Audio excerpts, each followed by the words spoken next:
There are things you can do to make yourself more attractive to your husband, and in today's video, I'm going to give you 4 feminine qualities that men find highly attractive. Hi there, I'm Julie, and I help wives step into their femininity and teach them to become their best selves, and through this transformation, elevate their marriage to new heights. So, if you are in the worst part of your marriage, or you want to make your good marriage great, then you have come to the right place. So, press that like and subscribe button, and let's get into the video. Opposites attract. It's a timeless principle that beautifully applies to the dynamics of feminine and masculine energy. Just like magnets, these two opposing forces are naturally drawn to each other, creating a balanced connection. As a new wife in the beginning of our marriage, I wanted to impress my husband.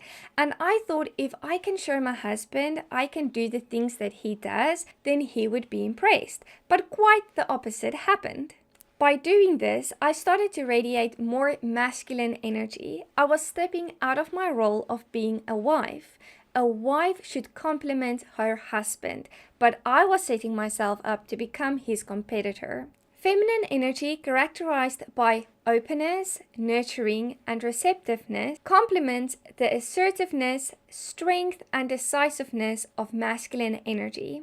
The first feminine quality to cultivate is tenderness.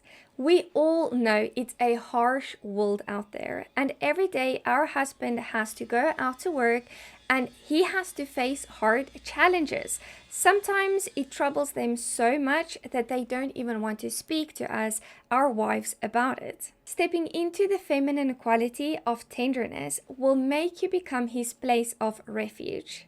Being tender means to be gentle, to have compassion, and to show support. Here's an example. If your husband shares a problem with you that he has, have compassion and show support. This does not mean you should solve his problem. Actually, it's very important. Do not solve his problem. Men hate that. They don't need us to solve their problems, they only need us to be there for them and to support them. Except if he asks you for advice, but I highly doubt that. Anyway, here is what I do. If my husband shares a problem with me, I show compassion. I ask him a series of questions that usually leads to him figuring out the solution. In this way, I did not solve his problem. I stayed in my feminine energy, showing compassion and support. This will also encourage him to open up and share his vulnerabilities with you. Tenderness is also about being kind-hearted, and being married for over a decade, I know that tension can build up in a relationship and also resentment can grow in the heart. Therefore, it's very important to constantly live in forgiveness. This will allow you and allow your heart to show kindness towards your husband no matter what the circumstances are. It also allows you to stay in your feminine energy of being tender. The second feminine quality to cultivate is to be soft-spoken. Men expect us to be better than them, to be more cheerful, and to be more kind. When you are speaking to someone, be confident in what you say and what you speak about, but always be humble in who you are, knowing that everyone has something to give and that you can learn from other people. When you speak to your husband, speak in a cheerful and soft voice. Hearing the cheerfulness in your voice will bring him joy. Be slow to answer. When your husband has said something to you and you know in your heart that you have taken offense and whatever is going to come out of your mouth is going to be about defending yourself, it would be better for you and even your husband to rather just ask him if you can think about this for a moment before you speak. Allow yourself first to work through this within your heart rather than overreacting. Almost always, when you speak about the subject again to your husband, your words will be kinder.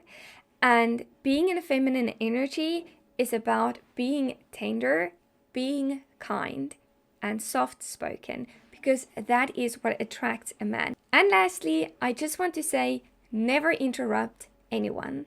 It's just bad manners, and it's not what a lady should do. The third feminine quality to cultivate is trusting your husband and showing dependence on him. So the main idea of this feminine quality is to invoke a hero within him. You become more lovable and appealing to your husband the more he feels that you need his protection and his masculine abilities. Do not do everything by yourself. Men love it when we ask for their help. It gives them a chance to be a hero to us. When your husband is home, rather ask him if he can help you to carry out the washing basket to the washing line instead of you doing it by yourself. Yes, I know you can do it yourself, but remember, we want to arouse within our husbands a strong emotion of strength and protection towards us. Ask him to open the lid of the jar that's stuck, or maybe to check the pressure of the tires, or to sort out a problem for you. I love to put emphasis on the word trust when I speak to my husband. For instance, I will tell him, I know you will sort this out, I trust you.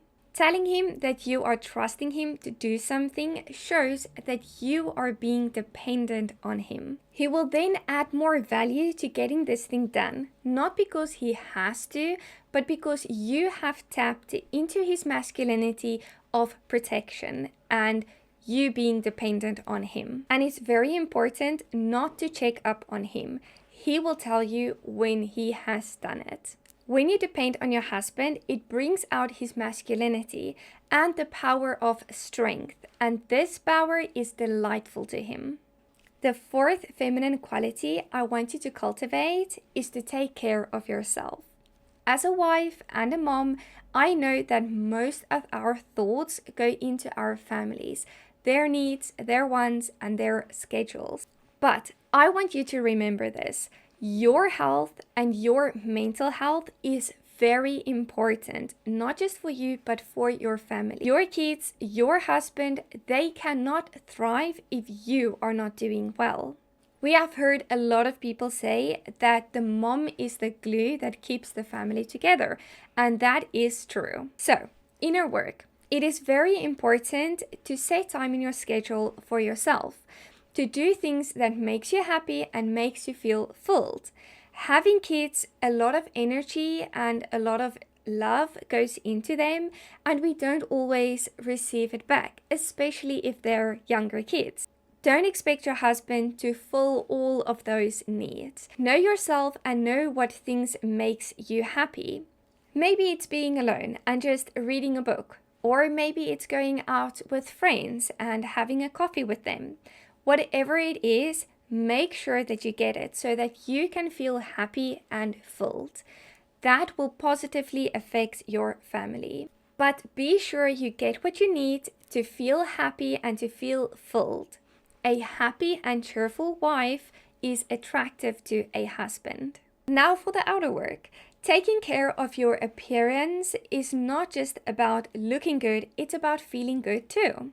When we take pride in how we present ourselves, it boosts our confidence and radiates positivity. Doing your hair or putting on makeup or wearing something that makes you feel beautiful will make a huge difference. And when we do all of these things, remember, it's to complement your natural beauty. Men will always be attracted to natural beauty. Men are natural visual creatures. Maintaining a good appearance will boost their admiration and reinforce their desire for you. Thank you for watching today's video. If you liked it, please give it a thumbs up and remember to press that subscribe button that you won't miss out. See you in the next video.